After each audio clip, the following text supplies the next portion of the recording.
Well, maybe you should read it.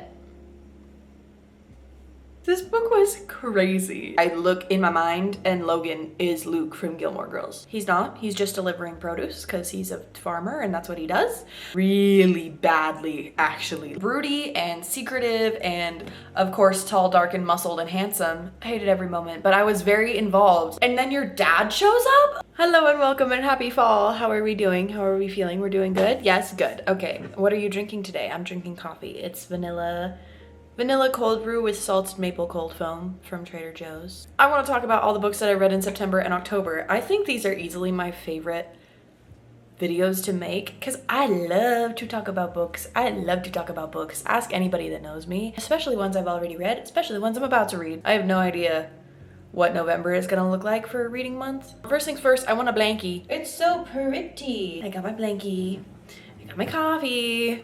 Let's get into it. I had 2 2-star books, 6 3-stars, 3 4-stars, and 1 5-star read. Good reading these last couple months. Most of them were on audiobook. I don't know why, but the idea of holding a book and using my eyeballs, I'm gonna fall asleep. First book I read in the beginning of September, I finished it, I think like September 1st or 2nd, and that was Zodiac Academy Book 2, Ruthless Fae. Every time I finish the Zodiac Academy book, I still know nothing. Where are we going? Book 2 was Diva Revenge Plot, which I loved for them. Most valid crash out ever, actually. She earned that. Lots of school, so much school. They get involved with Falling Star a little bit more. It was good. It was good. It just is lengthy and I feel like it could have been condensed. So I rated it 3 stars. Here's the thing about these books. There's like one important plot point per book and it usually takes place at the end of the book. So this one's important plot point,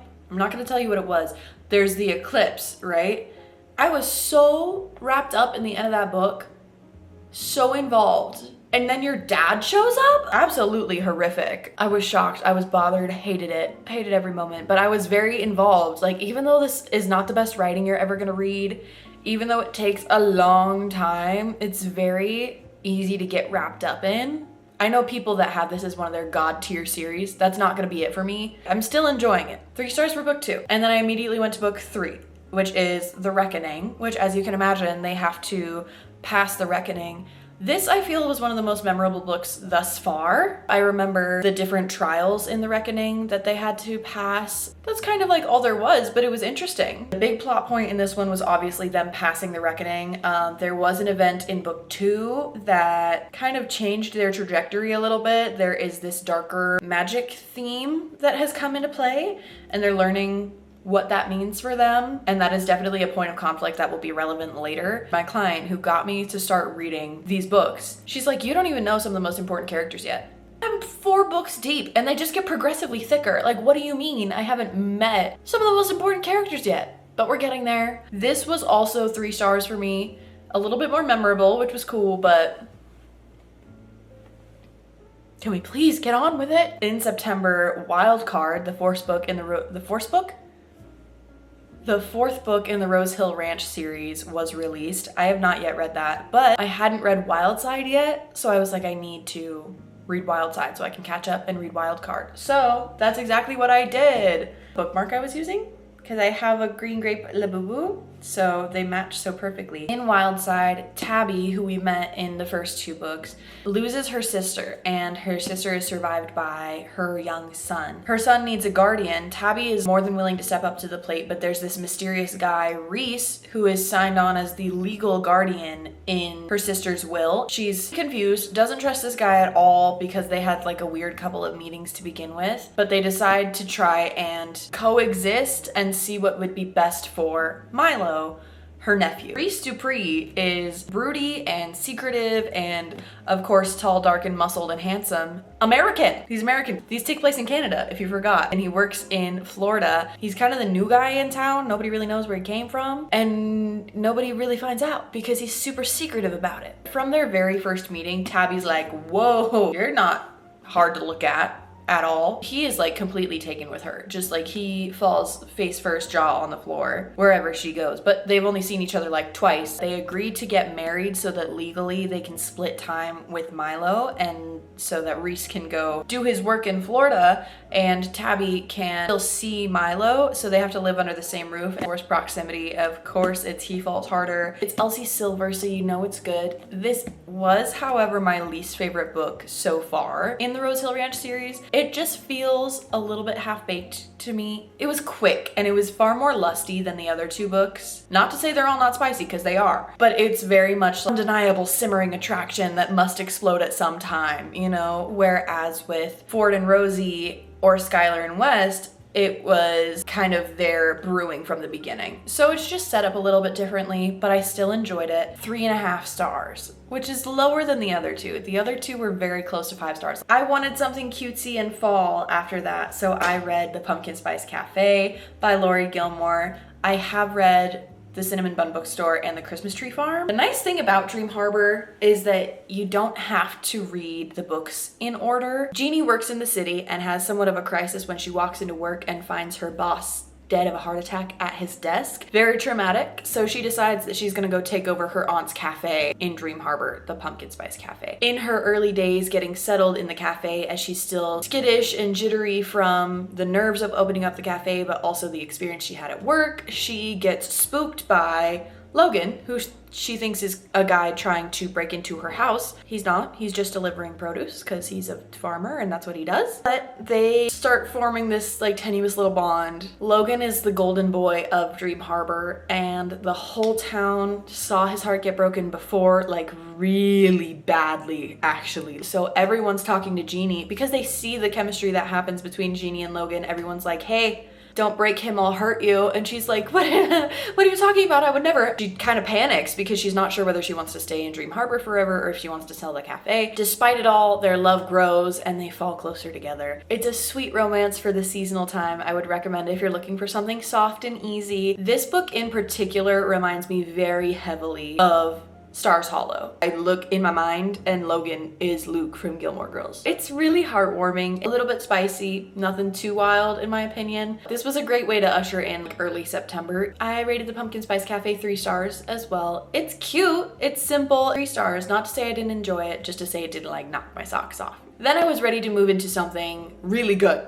Really good. I wanted something snappy and surprising. I had read 2 romances back to back. I need something where someone's about to die. I went for Lucy Foley. Lucy Foley wrote The Paris Apartment, which is one of my favorite thrillers of all time. Have I read a lot of them? No, but I really enjoyed The Paris Apartment. So I had kind of high expectations. Yay, Lucy Foley. No, it's not as good as the other Lucy Foley. The Midnight Feast is about this 5-star resort where you go to relax and renew, and it's put on by Francesca Meadows, who is the wellness goddess herself. There's this big feast that they're planning on doing, but because there's dual timelines, you happen to know that the manor where this resort is goes up in flames. You're getting the present day where the manor is on fire and they're seeing all these like crazed off their faces people, and time prior leading up to that midnight feast. It's kind of spelled out for you throughout the book. I kind of felt that I saw what was gonna happen. You get introduced to a small cast of characters, some people that are locals to this place, some people that are developers of this new resort, and they are always butting heads. They are not friends. Then you get another main character who clearly has ties to one of the developers, but you're not sure how. You also get introduced to the birds,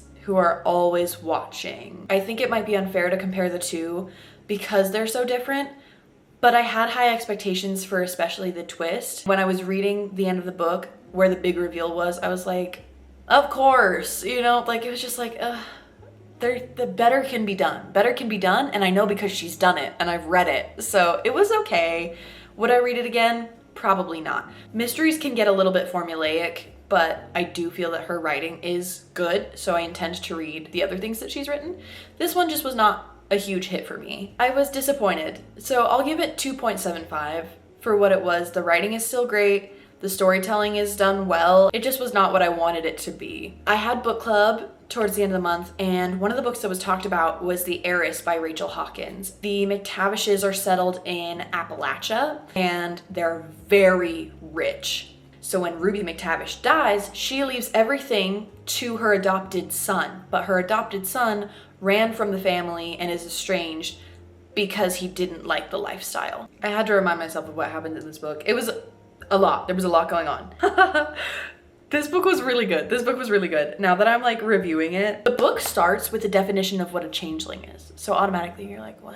You jump to Golden, Colorado, where Cam, the adoptive son, lives with his wife. He's getting all these emails and they're like, we can't do anything about the will. If you don't care about us, at least come back for the house, Ashby House. He loves Ashby House. So they go back to Ashby House. This book was crazy. Everything was a surprise. It was like a really good mystery, almost thriller. Ruby McTavish is a woman haunted by many rumors of her past deeds. You also get alternating perspectives here, one of the modern day and the other of letters that Ruby McTavish is writing to someone. You don't know who she's writing to, but she's addressing all of the rumors that were thrown at her throughout her life, and she addresses the truth of her life as opposed to the rumors. Cam and his wife Jules go back to Ashby House and they're dealing with a crazy aunt and some crazy like half siblings or cousins or whatever.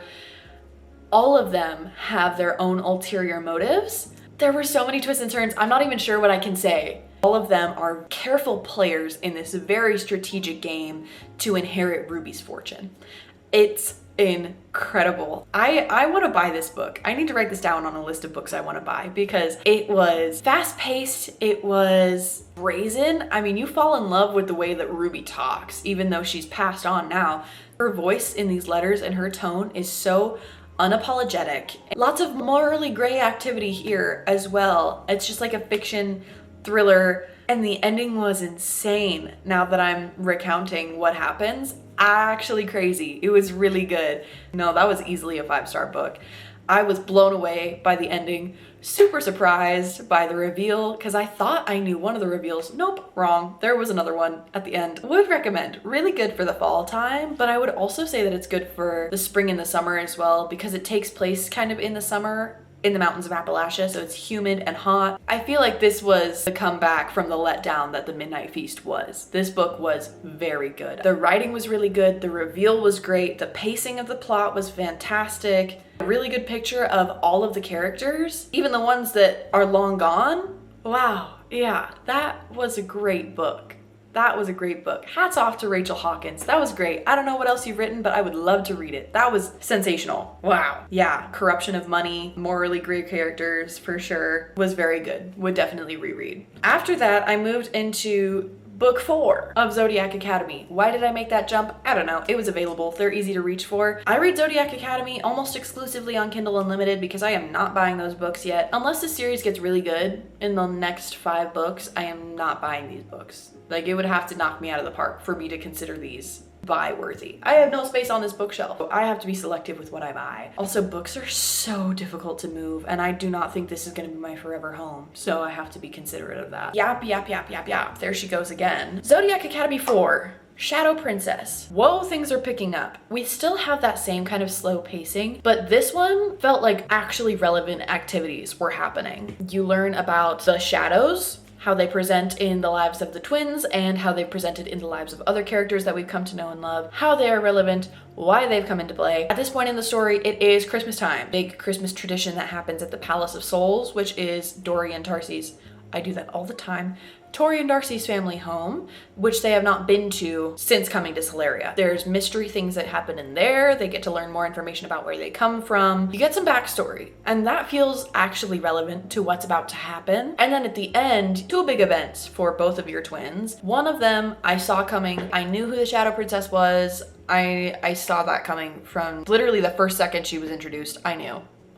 The other kind of betrayal / event that happens at the end of book 4, I knew it was coming, but it still sucked. I wanted it to be a thing so bad, but now that it's not a thing, how does that impact the next 5 books? I was more wrapped up in this book than I have been in any of the others, and I feel like actually relevant things are happening now. That is refreshing. So I am excited to hop back into this. I'm not sure when I will. I do want to try and finish the series by the end of the year. My theory is that the twins will split. I'm not positive on that. They're either gonna come back together later and save the kingdom, or they're gonna absolutely tear it apart. I have no idea.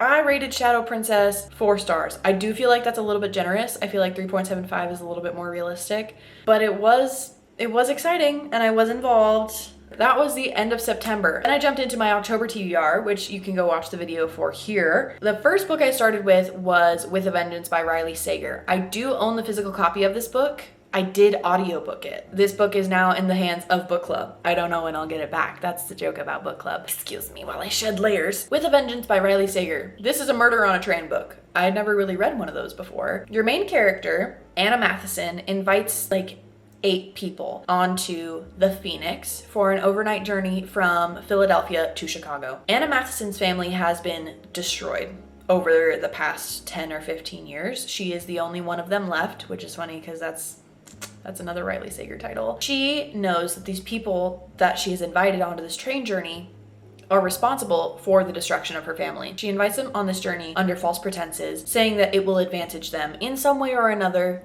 to be on this train. She loads up the train. She's paid off everybody else on the train, so everyone leaves. She and these other 8 people are the only ones on the train, and her plan is to get them all to confess individually to their involvement in the destruction of her family and then deliver them into the hands of the authorities once they land in Chicago. All fun and games until one of them dies.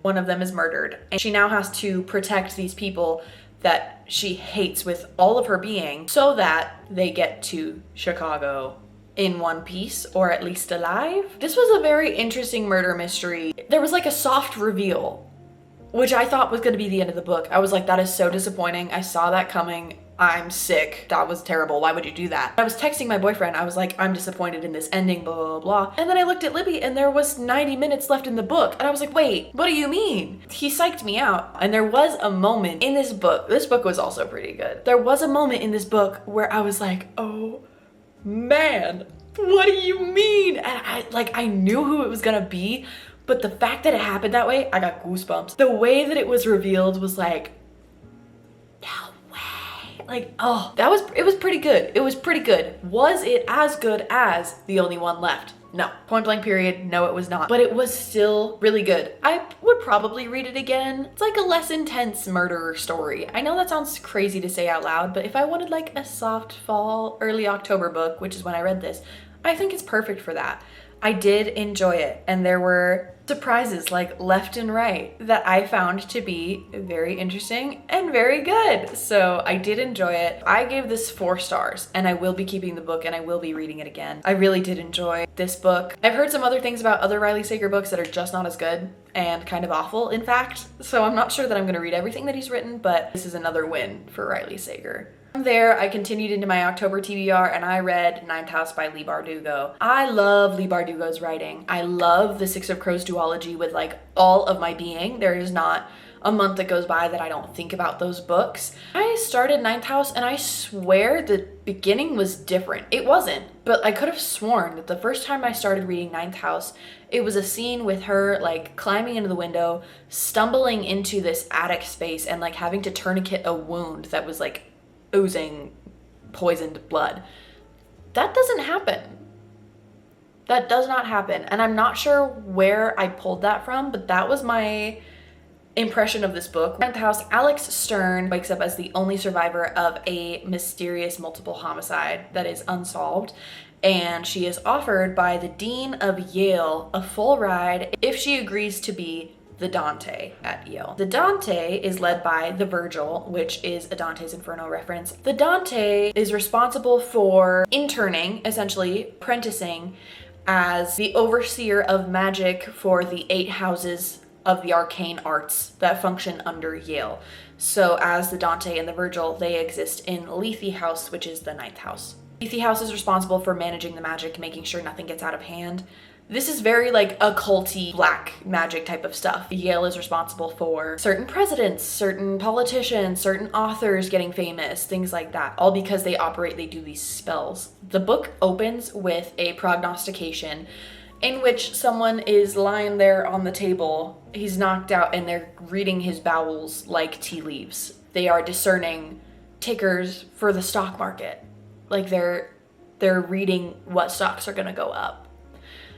So, yeah, really weird scenario. Alex got chosen as the Dante because she can see grays, which are ghosts, effectively. During this prognostication, the ghosts try to break into the chalk circle around this prognostication which has never happened before. It's very freaky.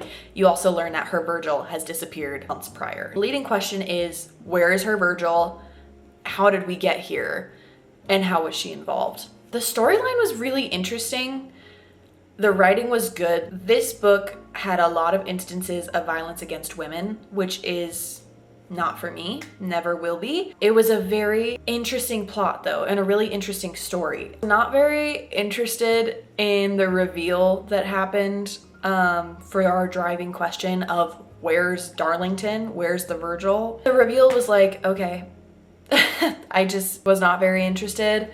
A lot of other things happened throughout the book. There were some surprises in the book where I was like, I knew it was going to be you. I just didn't know how it was going to be you. And the how caught me by surprise. So it was still a good book, just very dark, very gothic, very occult, which if that's up your alley, love that for you. And you would probably really enjoy it. I brought this one to book club, and one of my book club girls, Nicole, who I've talked about before, loved it, which does not surprise me because everyone in the book club also loved The Familiar, and I did not love The Familiar. It just really was not for me. To that point, I gave it 2.75 stars. I want to give it 3, but it made me very uncomfortable and I felt very disturbed. So it wasn't for me. After Ninth House, I really just walked out of that one feeling a little bit yucky. Really not for me, in fact. So I needed something soft and sweet and silly. And that book was Fall Into You. I don't even know who this is by. Fall Into You by Caroline Frank, which is the first book in the series. It's an 8-hour audiobook, so you could easily do this in a day if you listen on 1.5 speed like I do. This book was, it's a seasonal romance. Obviously, your main character gets broken up with. Her engagement gets broken off by this guy who is kind of a tool, just like educated, yucky tool kind of guy. And her brother's like, well, you weren't really in love with him. You were in love with the idea of him. And she's like, what do you mean by that? They're at Sunday lunch, I think, Sunday lunch or dinner, because they're Italian and that's something they do every week.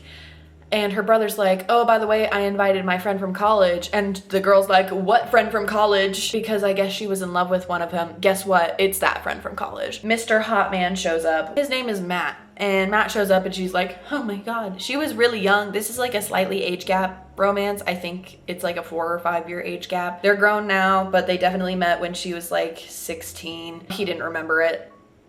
They fall in love. This all happens really fast. Like they are in love and engaged in like a month. It's a romance, so we know that's gonna happen. A very strange and very silly. It also involves one of my least favorite tropes. Hated that part. The type of book that makes your eyes roll, but that's what I needed after Ninth House. I just needed something to just like, give me a new brain. I would rather be upset about a trope that I hate than feeling disgusted by a book that I didn't like. I need to sneeze. Goodness, excuse me. Thank you. It was not all that good. The writing was not all that good. The main character's tone annoyed me. I did not like it. I did not like it, but it served me well after Ninth House. I will say that. 1 star. Don't come for me, please. You might love it. You might love it is the thing. I just really didn't because I need more substance and more character development and not falling in love in a month. After that, finished A Darker Shade of Magic by V.E. Schwab. If you follow me at all, you have probably heard me talk about V.E. Schwab, not necessarily as an author, but her book, The Invisible Life of Addie LaRue specifically. It was awful for me. I know a lot of people that absolutely loved it. I did not. It was just really, really, really not for me. Saw the ending coming from a mile away. Pacing was so slow. Addie was so annoying. I didn't like it. I was really wary to start another V.E. Schwab book because of that. However, my brother, who has never steered me wrong on a book recommendation, recommended this book to me. So I started it. A Darker Shade of Magic focuses on 4 parallel Londons. One of our characters, who's named Kel, can walk between them. He's one of 2 people that can, and he has this bad little habit where he smuggles trinkets from one world to another, and that gets him in trouble. It was really interesting. I liked the characters a lot. Way better pacing than Addie LaRue, for sure, but it did still have a sleepy kind of tone. I haven't picked up the second book because of that, because I need just a little more action than I was given in the first book, but I am very interested in what happens in the other 2 books. There was a considerable amount of action in this book. You meet Kel and then you meet Lila. Holland is another one of your key players. I did enjoy the story a lot. I just needed a little bit more from the pacing. So I'm not sure when I'll pick up the next book, but I will be reading the next book. I rated that one at 3.75 stars. It was really good. It was written well. It's just that her pacing and her tone is like the littlest bit sleepy. So I can't give it 4 stars. It's not like I like really enjoyed it. After that, I had no idea what I wanted to read. I knew I wanted to read something good, but I did not want to take a risk on something new that I was not sure was going to be good. So I went back to Old Reliable and I started re-listening to A Court of Thorns and Roses. I read these for the first time probably 4 years ago now, and they're still so good. Shout out original cover. Bethany, I think this belongs to you, and if you want it back, you can tell me. But until you do, I'm gonna keep it. The first book is just like whimsical and fairy-like until you get to about like here. And then everything goes crazy. Wildly epic and fantastical, and everybody's almost dying, and it's dark and it's good. At the end of the first book, and we're like, wow, we made it through all that. What's next? And then your biggest player is introduced. These books are so good, and they're definitely like near and dear to my heart. This is a safe haven for me. Cried to the series, laughed at the series, been shocked at the series, reread the series. Like, I really do love these books. I would consider the series as a whole probably 5 stars. This book in particular was a 4.5 for me. Re-listening to them is crazy because listen, when I'm reading like with my eyeballs, if you put some subtlety in there, some like foreshadowing, I missed it. I didn't see it. Where? Like, I have no idea. I didn't see it. So listening to them, there's a point at the end where one of our characters realizes something and he's like looking at our main character slack-jawed, shocked. And I'm like, I know what you knew. I just didn't know that you knew it then. Like, I did not clock it the first time I read through these books. Did not clock it at all. Now I know just how long he'd been knowing before she knew. They're really good. They're really good. 4.5 stars for this one. And I finished it really quickly. So naturally, I immediately picked up the second one, which this, 5 damn stars. It's so, it's so good. This book has broken me and healed me, and broken me and healed me, and also broken me and healed me. When I first read this book, I was in a really vulnerable space in my life. I was going through a lot. I was having a really hard time, and I cried so hard because this is like so depressing, but sorry, I'm gonna say it anyway. I cried so hard about this book after a specific scene because I did not feel that anybody was gonna love me in the way that the main character loves Feyre. I was wrong, and I am loved this way. I'll cry. But like, example for example, word for word, I am not loved this way. So this book has been important on my healing journey. I know that it sounds silly, like, it's fairies. What do you mean fairies can mean something like that to you? Well, maybe you should read it. Come back later once you've read it. 5 stars. It's so...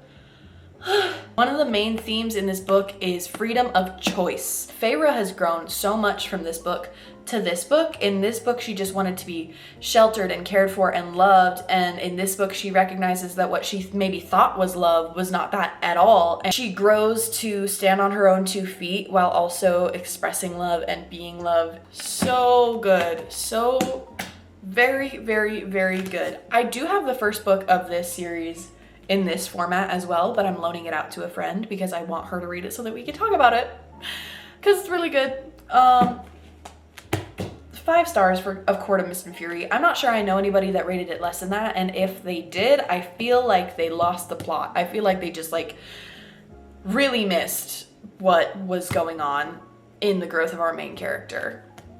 But she's 5.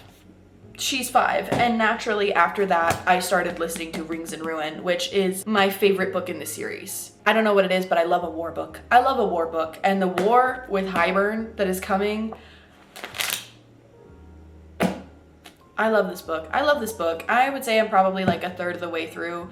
I love the inner circle. I love who Feyre becomes. I love the character development. This is another book where I'm re-listening to it. I'm like, oh my gosh, You knew way before we even got there, and I didn't even clock it. But now that I'm re-listening to it, I'm clocking it. I'm clocking it. And what's funny is everybody else is also clocking it. I can't tell you what, obviously, but sisters, love between found family, chosen family. It's really good.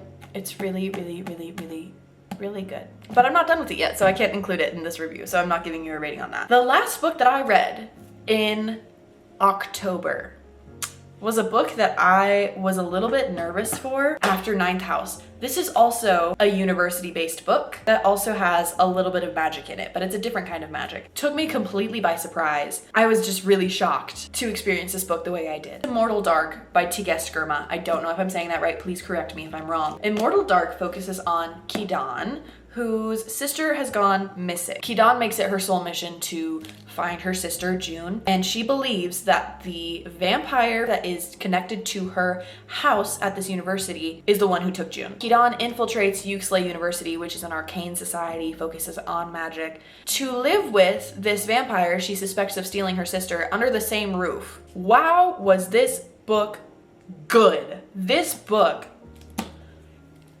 it's the type of audiobook that I slowed down so that I could really digest each word. Caileigh fills her words with so much intention, really pays attention to her word choice, and because of that, she packs such a punch in a single sentence. So this book isn't very long, but there's so much that happens and there's so much feeling.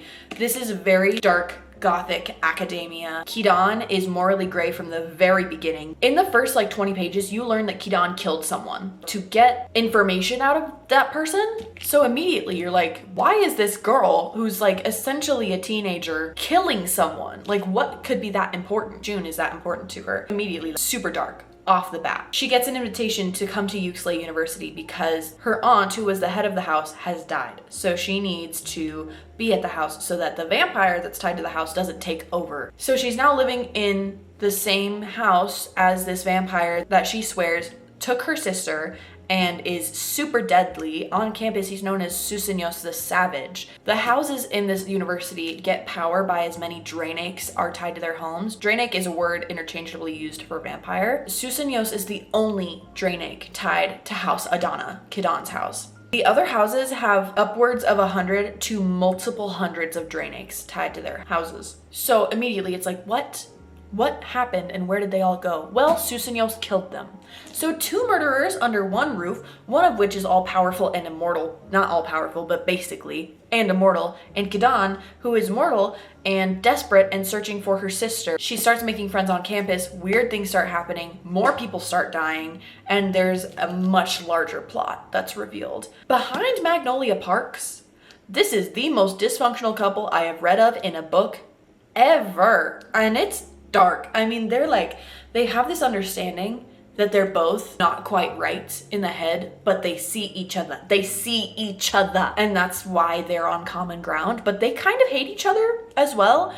It's very strange. I have never read a book like this. This was purely its own. There's mythology about how the vampires came to live in harmony with the humans and the 3 binds that bound immortals to be less powerful so that the humans were effectively safe. This book was so good. I also listened to this on audiobook. I finished it on October 31st, which is a perfect time to finish a book like this. And then I started reading it physically the next day. I'm on chapter 7 again because it was just so good. Her writing was prose-like. It was very magical without being too overwhelming. It's almost like magic is just a part of existence. When they're in Adana house, the hallway messes with your head. The house messes with you because there's magic in the house itself. The house is almost sentient. The developments of characters you meet and how they all play into each other, how their characters and actions play into their education. So interesting. It's dark. It's gothic. This is a dark book, and I don't know why comparatively to Ninth House I loved this, but I did not like Ninth House. I don't know, maybe it's because there are vampires involved. The second book just came out on October 28th of this year, so I need to pick that up immediately. This was not an immediate 5 stars, and that's why I know that it's a really strong 5 stars, because I had to sit on this. I had to ruminate and really feel what was going on. I really had to sit with this book and be like, did I really enjoy it? Like, there were these really graphic scenes, there were these really dark moments, but I could not stop thinking about it. I started rereading it the next day. I have never in my life done that with a book. This was sensational. So good. And I think the ties with mythology and the vampires and the characters and the symbolism in the university, all of it was so good. It also is very philosophical. It makes the characters question their humanity very heavily. And oh, it was so interesting. The more I think about it, it's like just such a, this is a heavy hitter. This is her debut novel as well. When I talked about this in my October TBR, I read this letter that I found in the back. I know who that's from now. I did not expect it to be from that person. It's dark, it's twisted, it's graphic, it's gothic, but it's so good. I can't describe it any other way. If you can't do graphic violence, then I wouldn't recommend it. There's a scene in here that is like permanently burned into my memory. I was listening to the audiobook on my way to work and I was like, ooh, that's gross. Like it was nasty. It was pretty disgusting, but thematically on par. And there's new developments at the end of this book. There's actually really heavy developments at the end of this book. It's so good. I can't wait to read the second book. I think this is gonna be like easily 5-star set of books for me because this was a great read. So this was a 5-star. I could talk about it forever. I could talk about it in circles, but there's also only so much I can tell you. It's really good. It's really good and I think you should read it. It is perfect for October, so I'm sorry that I'm telling you this right after October, but you should read this. You should read this. It's really, it's very good.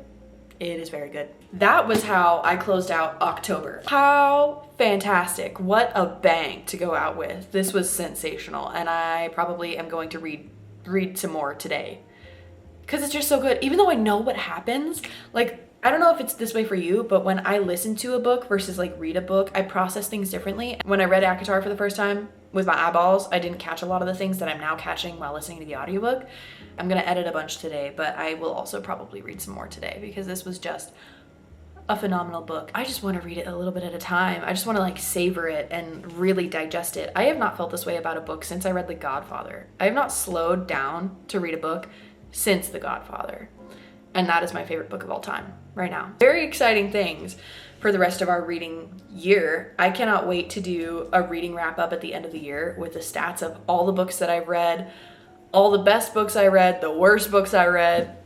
The mid-year book tag was so fun to do, so I cannot wait to do it for the end of the year too. I hope you guys enjoyed this video. I loved yapping about books with you guys. I hope you love yapping about books with me. Tell me your best and worst book that you read in the months of October and September, because I read some great ones and I read some bad ones. So you let me know what yours were.